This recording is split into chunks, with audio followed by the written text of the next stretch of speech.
Hello అందరికీ welcome to Siri spicy foods. ఈరోజు మన రెసిపీ వచ్చేసి అరటి పండ్లతోనైతే అప్పాలను ప్రిపేర్ చేశాను. ఇది వెరైటీ రెసిపీ అండ్ టేస్టీగా ఉంటుంది. మీరు కూడా ట్రై చేయండి, చాలా బాగా వచ్చినాయి.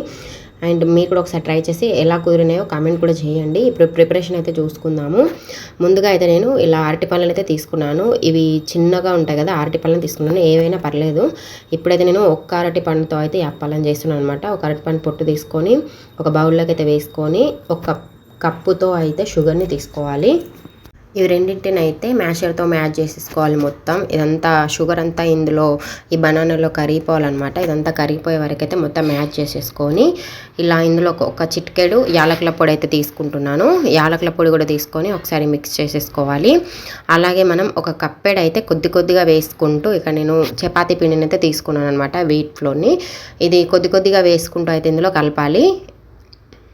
చూడండి, ఇలా స్పూన్తో అయితే కొద్ది కొద్దిగా వేస్తూ కలిపేసుకోవాలి. మనకు కొన్ని వాటర్ యాడ్ అయితే కావచ్చు, కొన్ని వాటర్ అలా చల్లుకుంటూ అయితే మనము దీన్ని ఒక మెత్తటి ముద్దలాగానైతే ప్రిపేర్ అయితే చేసుకోవాలన్నమాట. ఇట్లా ఫైనల్గా మనకి ఇట్లా వచ్చేస్తుంది చూడండి. ఇలా సాఫ్ట్ కంటెస్టెన్సీలోనైతే మనం మిక్స్ అయితే చేసుకోవాలి. ఇంక ఇలా అయిన తర్వాత నేనైతే ఒక చెక్క పైన అయితే కొంచెం ఆయిల్ వేసేసుకొని మొత్తం స్ప్రెడ్ చేసుకోవాలి. మొత్తం స్ప్రెడ్ చేసుకున్న తర్వాత ఇందులోకి వెళ్ళి కొంచెం అయితే కొద్ది కొద్దిగా పిండిని అయితే తీసుకుంటూ మనం చపాతీని ఎలా చేసుకుంటామో సేమ్ యాజ్ ఇట్ ఈస్గా అట్లా చేసుకోవాలి. కాకపోతే చపాతీ కొంచెం సన్నగా ఉంటుంది, ఇదైతే కొంచెం మందంగా ఉంటుందన్నమాట. అట్లా మందంగా చేసుకుంటే మనకి అప్పలు అనేవి మంచిగా వస్తాయి, అంటే బిస్కెట్స్ టైప్ అట్లా వస్తాయి అన్నమాట.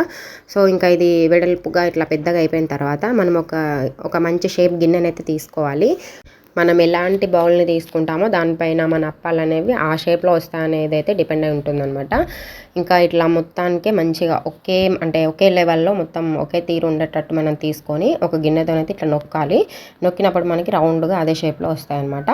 ఇంకా ఇట్లా అన్నీ ఇదే విధంగా చేసేసుకోవాలన్నమాట. ఇంకా పిండి మొత్తాన్ని ఇట్లనే చేసేసుకొని అవన్నీ సపరేట్గా మనం ఒక ప్లేట్ పైన అయితే వేసేసుకొని రెడీగా ఉంచుకోవాలి. ఇంకా అన్నీ ఇదే విధంగా వేసుకొని ఇప్పుడైతే ప్యాన్ అయితే పెట్టేసుకోవాలి వేడిగా.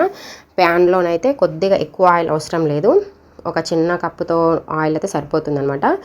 ఇంకా అది మీడియంగా ఆయిల్ అనేది వేడిగా ఉన్నప్పుడే మనం ఈ అప్పాలను అయితే వేసేసుకోవాలి. ఫ్రీగా మనకి ఫ్రై అయ్యేలాగా మనం చూసుకోవాలన్నమాట.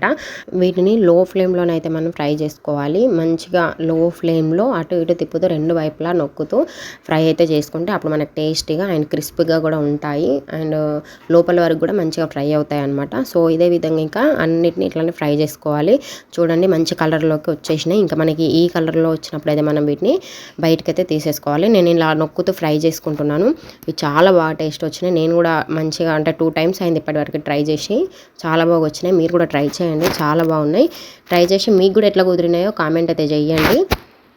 అలాగే వీడియో కూడా నచ్చితే మీరు లైక్ చేసి షేర్ చేయండి. అలాగే మన ఛానల్ని సబ్స్క్రైబ్ కూడా చేసుకోండి. Thank you for watching. Thank you everyone.